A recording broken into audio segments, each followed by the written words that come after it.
Hello. Hello, Ongallur panchayat secretary ആണോ? അതെ. ഞാൻ MLA ആണ് വിളിക്കുന്നത്. പറയൂ സർ. തനിക്ക് എന്നോട് എന്തെങ്കിലും പ്രശ്നമുണ്ടോ? എന്താ കാര്യം? വീട്ടിലെ സ്ത്രീകളോട് മോശമായിട്ട് പെരുമാറി? ഇല്ലല്ലോ. വളരെ മോശമായിട്ടാണല്ലോ താൻ പെരുമാറി. എന്റെ പെങ്ങൾ അവിടുന്ന് കരഞ്ഞിട്ടാണല്ലോ. അല്ലല്ല, അത് അവര് ഇന്ന് തന്നെ രജിസ്റ്റർ ചെയ്ത് കിട്ടണം പറഞ്ഞപ്പോ എന്താ വെച്ചാൽ ലേറ്റ് മാരേജ് ആയതുകൊണ്ടും കല്യാണം കഴിയുമ്പോൾ ഒരു കാര്യം ഞാൻ പറയുന്നത് കേൾക്കൂ. ഒരു കാര്യം പറയുന്ന ആദ്യം കേൾക്കൂ. ഞാൻ താങ്കളെ ഒരു റെക്കമെൻഡേഷന് വിളിച്ചിട്ടില്ല. ഇല്ല.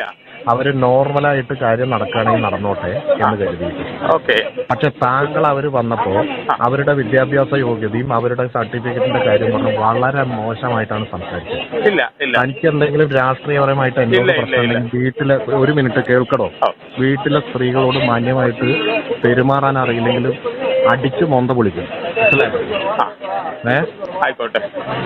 നേരിട്ട് നിനക്ക് അറിയാം, അവിടെ നിയമസഭ ഞാൻ മോശമായിട്ട് സാറ് മാന്യമായിട്ട് സ്ത്രീകൾ ആ പെൺകുട്ടി അവിടെ വന്നിട്ടല്ലേ പോയത്? എന്നോട് അവൾ എന്നോട് പറഞ്ഞില്ല, അവിടെ വന്ന ആളുകളാ പറഞ്ഞത്. അല്ല, അവിടെ ഞാൻ മാത്രമല്ല ഉണ്ടായിരുന്നോട്, വേറെ കണ്ടു നിന്നവരും കേട്ടു നിന്നവരുണ്ട്. അത് തന്നെ. തന്റെ നാട് ശരിക്ക് സംസാരിക്കാനില്ലെങ്കിൽ അത് അകത്തേക്ക് വെച്ചേക്കണം. വീട്ടിൽ വേണ്ടില്ല.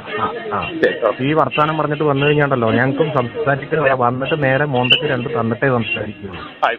എന്റെ മാത്രമല്ല, താനും മെമ്പർമാരോട് മോശമായിട്ടാ പറഞ്ഞിട്ടുള്ളത്. ആ മുസ്തഫ മെമ്പറോട് എത്ര മോശമായിട്ടാ സംസാരിച്ചു? അവിടുത്തെ മറ്റു മെമ്പർ സ്ത്രീകൾ ആസീന മെമ്പറോട് എത്ര മോശമായിട്ടാ സംസാരിച്ചു? ഇതൊന്നും ഞാൻ അറിയുന്നില്ല എന്നല്ല. ഞാനത് ആൾക്കാരോട് മോശമായിട്ട് സംസാരിക്കാനായിട്ട് വല്ല കരാറെടുത്ത പോലെയാണല്ലോ മെല്ലെ സംസാരിക്കുന്നത്. അത് തന്നെ മോശമായിട്ട് പലരും സംസാരിച്ചിട്ടുണ്ട്. അതവിടെ വീട്ടിൽ വെച്ചേക്ക്. ഓഫീസിൽ ജോലി ചെയ്യുന്ന ആളാണ്. അതെനിക്കറിയാം, നല്ല ബോധ്യമുണ്ട്. ഞാൻ ആരാണെന്ന് ഞാൻ എങ്ങനെ പെരുമാറിയെന്ന് നല്ല ബോധ്യമുണ്ട്. അത് മാന്യമായിട്ട് സംസാരിച്ചാൽ മതി. ആയിക്കോട്ടെ. അല്ല പിന്നെ